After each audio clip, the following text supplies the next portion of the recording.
ബോംബെയിൽ നടന്ന ഭീകരമായ ആക്രമണം 2008-ലാണെങ്കിൽ 2002 മുതലുള്ള കണക്ക് പരിശോധിക്കുകയാണെങ്കിൽ നമ്മുടെ ഭാരതത്തിൽ അങ്ങോളം ഇങ്ങോളം വിവിധ സംസ്ഥാനങ്ങളിലായി 25ഓളം ഭീകര പ്രവർത്തകരുടെ ഭീകരമായ ആക്രമണങ്ങളും ബോംബാക്രമണങ്ങളും പ്രയോഗങ്ങളും നമ്മുടെ സംസ്ഥാനങ്ങളുടെ വിവിധ മേഖലകളിൽ നമ്മുടെ രാജ്യത്തിന്റെ വിവിധ സംസ്ഥാനങ്ങളുടെ വിവിധ മേഖലകളിൽ ഈ കഴിഞ്ഞ 2002 മുതൽ 2002 മുതൽ 2008 കാലഘട്ടത്തിൽ രാജ്യത്തിന്റെ നാനാ ഭാഗങ്ങളിലുണ്ടായെങ്കിൽ ആ ഭീകര പ്രവർത്തനം നമ്മുടെ രാജ്യത്തിന് പുറത്ത് ലോക രാജ്യങ്ങളിലെല്ലാം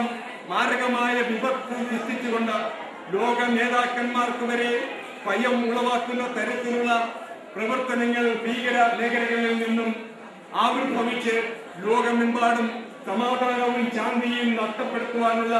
ഭീകര നേതാക്കന്മാരുടെ സമഗ്രമായ പ്രവർത്തനത്തിന് തിരശ്ശീലീകരിക്കുവാൻ അവരുടെ ആവശ്യങ്ങൾ സമാധാനപരമായി പരിഹരിക്കാവുന്നതാണെങ്കിൽ പരിഹരിച്ചുകൊണ്ട് ലോക സമാധാനത്തിന് വേണ്ടിയുള്ള ലോക നേതാക്കന്മാർ മുൻകൈയെടുത്തുകൊണ്ടുള്ള ബൃഹത്തായ സംരംഭങ്ങൾക്ക് തുടക്കം കുറിക്കണമെന്നുള്ള ആഹ്വാനവുമായി ലോക സമാധാനം കാത്തിക്കുന്ന ഭാരത ജനത ചേരിചേരാ പ്രസ്ഥാനത്തിലൂടെ ഭാരതത്തിന് പ്രധാനമന്ത്രിയായിരുന്ന ഇന്ദിരാജി ലോക സമാധാനത്തിന് വേണ്ടി വഹിച്ച പങ്ക് നമ്മൾ ഇത്തരുണത്തിൽ പൂർവമായി സ്മരിച്ചുകൊണ്ട് ഭാരതം എന്നീ ചേരിചേരാ പ്രസ്ഥാനത്തിൽ ആകൃഷ്ടമായിക്കൊണ്ട് സമാധാനപരമായ സഹവർത്തിത്വത്തിന് ആക്കം വർദ്ധിപ്പിക്കുവാനുള്ള പ്രചോദനം എന്നും ഉൾക്കൊണ്ട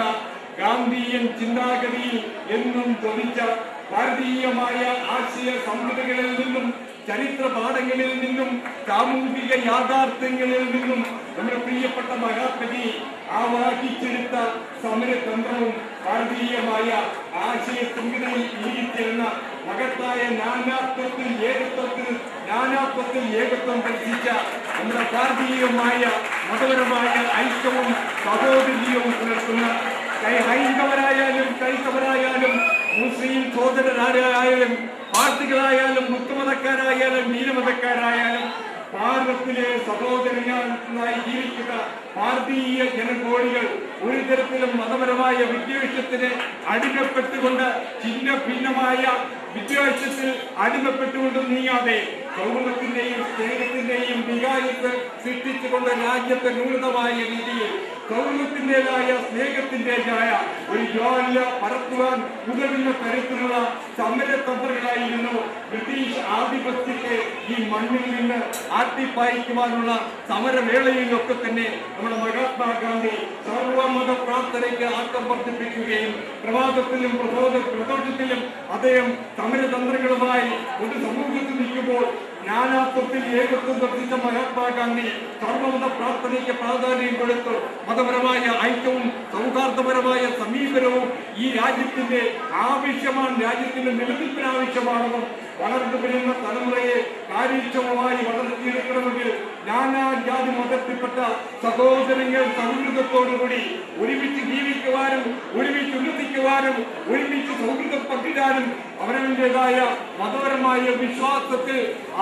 ഭൗമികമായ ചിന്തയോടുകൂടി ആ വിശ്വാസത്തിൽ അധിഷ്ഠിതമായ പ്രാർത്ഥനയും മതപരമായ ചടങ്ങുകളും നടത്തുവാനുള്ള സ്വാതന്ത്ര്യം സാധ്യമാക്കുക എന്നുള്ള ലക്ഷ്യബോധത്തോടുകൂടി മതേതരത്വം നമ്മുടെ രാഷ്ട്രത്തിന്റെ മഹനീയമായ ആദർശമായി നിലനിർത്തിക്കൊണ്ട് അഹിംസയുടെ പ്രവാചകനായ മഹാത്മാഗാന്ധിയുടെ ആ ചിന്തയിൽ ഇഴുകിച്ചേർന്ന മതേതരത്വവും ജനാധിപത്യവും തൊഴിലിത്വവും ഭാവി പൗരന്മാരുടെ വളർന്നു വരുന്ന തലമുറയുടെ ചേതനയിട്ട ചിന്താ പന്താവിൽ വെളിച്ചം വീട്ടുന്നതാകണമെന്ന് മഹാത്മജി ആഗ്രഹിച്ചത് ബ്രിട്ടീഷ് കാലഘട്ടത്തിൽ ബ്രിട്ടീഷുകാർ സൃഷ്ടിച്ച ആ ചിത്രവാസനകൾ മതപരമായി സഹോദരികളെ തമ്മിൽ തല്ലിച്ചുകൊണ്ട് അക്രമം ഉണ്ടാക്കിക്കൊണ്ട് ഈ രാജ്യത്തെ അടക്കി ഭരിക്കുവാൻ ആഗ്രഹിച്ച ബ്രിട്ടീഷ് തന്ത്രത്തെ അത്